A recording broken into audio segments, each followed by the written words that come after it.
Hello. Why you should start your AI business without quitting your 9 to 5 job. You have a job and you also have a business idea that keeps coming to you. Every time you sit at the work desk, you always wonder if that is it. You are not ready to quit, but you are not even ready to stay forever. Stay with me because I'm about to tell you that you don't have to choose. At the end of this video, I will have shown you the 9 steps to start AI business without quitting your 9 to 5 job until your business make more than your salary. You are not allowed to quit, especially if you have a family to take care of. Every morning you go to work, you get frustrated on how things are done at work. Your boss is harsh, your salary is not enough, you don't get the respect you want, the boss is a micromanager, and sometimes you wonder if he even wants to grow because he does so many things that work it. I understand you, my friend, but before you go emotional and listen to the popular advisors who tell you to quit your job and start your own business, remember that you have bills to pay. That is why I'm here to show you the best way to stay at work and start a profitable business at the same time. What if you quit your job and the worst scenario happens? The rent becomes a problem, food becomes a problem. Growing your dream is a great idea, but you cannot think when you are hungry. And believe it or not, new business face challenges. Not because they are bad, not because they don't have potentials, not because the founder are talented, just because they are new.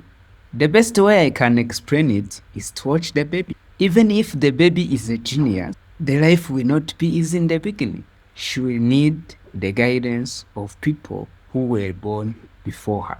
No matter how special the baby is, growth is organic.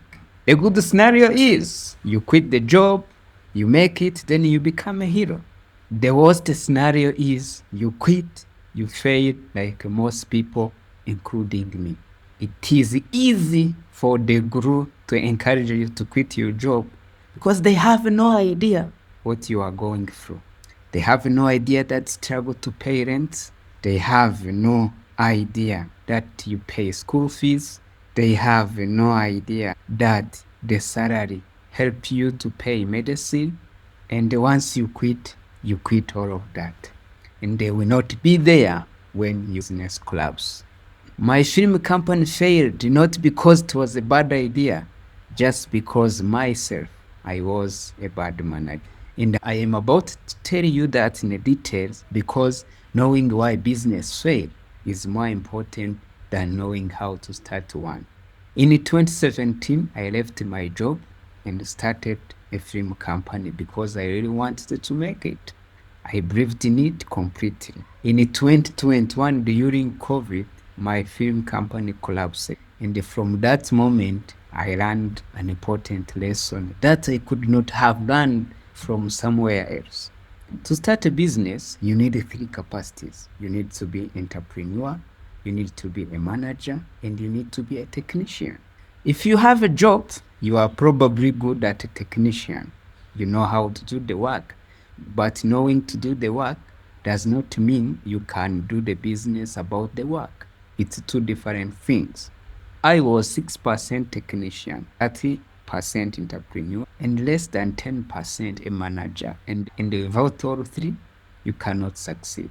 A manager uses proven systems to deliver consistent result. An entrepreneur loves new idea and gets excited about possibility every morning. The problem with being entrepreneur and a technician at the same time is that you wake up every morning with a new idea, and because you are a technician, know how to do it, you start implementing and you never finish any project. And without a manager personality in this situation, you will fail many times. And this is the missing point people never talk about. Just because you are very good in software development does not mean you can learn a business of software development. No way. Just because I am a filmmaker, it does not mean that I have the capacity to run a business about filmmaking. That's what happened to me. I am a filmmaker. I love to write a film. I love to direct a film. But running a business about filmmaking is another subject. And this happened to most of my fellow filmmakers every day. I tell you, if you are a filmmaker, you know what I'm talking about. As Warren Buffett once said, if you want to test the depth of the river, don't put two legs at the same time. Before you quit your job, put one foot first. Try the business first. And once you realize the depth of the water, then you can put two legs. Once you know that the business will work, then go in, quit your job. Here are the 9 steps that will help you to start a business without quitting your job. Let's start with a day. A day has 24 hours. And most of the time, our 9 to 5 jobs take us 8 hours, which means we still have 16 hours. In these 16 hours, most people sleep between 7 and 8 hours, which means we still have 8 hours left, which to most people, they will never tell you how they spend those 8 hours. It's fun, right? If I ask you right now, how do you spend your 8 hours apart from 8 hours from 9 to 5 and 8 hours that you sleep? Do you have an answer? If you are better than me, you have an answer. But for me, I spend many years knowing how I spend these 8 remaining hours. I'm not asking you to spend all these 8 hours doing a business. You can either choose 2 hours or 7, it's up to you. But find some time to build an AI business before you quit your job. So, here are the 9 steps. Step number 1, find a painful problem. A painful problem means people are already struggling with it. They are already spending money trying to fix it, but they are not happy with the result they get. And you can solve it either better, faster, or cheaper. And AI can help you do that. Look at your own industry. What frustrates you every day? What frustrates you at work? What do people around you complain about repeatedly? That frustration is your business idea. And those people who are complaining are your future customers. And let me say it clear, don't follow your passion. Be passionate about solving a pain problem. Step 2, find the right IC.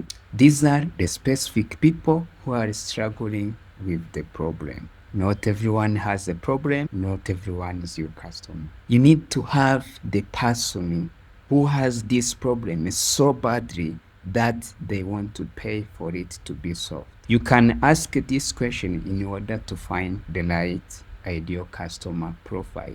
Who is not sleeping because of this problem? Who is paying the bad solution about this problem? And who can afford to pay my solution? Very important. And this is the big challenge I have had with most of my business I have tried before. I was just going straight with solving the problem without realizing how much I want to charge and who can afford my service. As a result, they all collapse. And step 3 is validate with landing page. If you don't know what landing page is a one-page website. And this step is about designing one-page website. On this website, you put the problem, the solution, and who you are targeting. Then you put kind of a form that will help you to come up with a waiting list. If people register themselves on the waiting list, this means that they have a problem. If they don't sign up, you don't have the problem yet. If you get enough real people telling you, yes, we want this solution, yes, we want this product, you have got a problem to solve, you have a good business. Now we can go to the next stage. And MVP stand for minimum viable product. And what this means is that instead of using a lot of money trying to create a fancy product, you are going to do it in an easy and cheaper way that solves the problem. So instead of you spending a lot of money to read something that you are not even sure if the customers will pay for it, you just come up with a simple version of the product. Then you sell it to people who have registered on the waiting list. If they pay for it, then you have got a solution, you have got a business. Congratulations. Why is this very important? People like to fill the waiting list without even knowing exactly what they are doing. But when you start to ask them to pay money, that's when you know that they can afford it. That's when you know that this is a business. So if they can pay for it, then your business is verified. Once your MVP is sold, you've got real money, you've got real people, you've got real customers who are paying for your services. Now the next step is to find the PMF, which is the product market fit. Product market fit is the moment your solution in the market click into place. You have it when your customers come back without being chased, when they refer others without being asked, and when they say, this is exactly what I need. Until that moment, you are still testing. To scale, you need first to have a product market fit. Stage 6 is using AI employees. So we have got the waiting list. Then among the waiting list, people paid our MVP. They gave us comment, then we collected them. So we have now PMS, which is product market fit. Now we are going to use AI employees. In the past, to run a business, you needed financial capital and a big team, a content team, a customer service team, a sales team, and an operations team. That's meant salary, that's meant offices, that's meant going to pitch investors just to get started. But in the organic way of building, you don't need an investor to start. Your first capital should either come from you or from your customers. Investor join at the scaling stage. Today, AI remove that barriers completely. You need an AI content creator to write your post, your email, your script. You need an AI customer service agent to answer your customers at midnight. You need an AI sales agent to follow up on leads while you are at your 9 to 5 job. You need an AI operations manager to turn your system, your workflow, your processes. One person, a laptop, 2 to 4 hours a day to write AI tools. Enough to breathe what used to require a team of 10 and a year of funding. Step 7 is make enough money to sustain yourself. One of the main reasons business fail is what I called cash flow. Cash flow is the money moving in and out of your business every month. My film company failed because I had a weird way of pricing. I was charging amount almost the same as my operation cost. When COVID came, client cancelled. The demand disappeared and I had nothing in reserve. That's when I learned you cannot run a business if you don't know how to make a profit. This is a warning, especially to people who work in non-profits and want to start a business. Non-profit people like me always think about impact, but without a profit, you don't have a business, you have a charity. Charities need donors, business need customers. So, how much is enough? Think about 10 times your monthly salary sitting in your business account. That means you can pay your bills and run your business even in a slow season.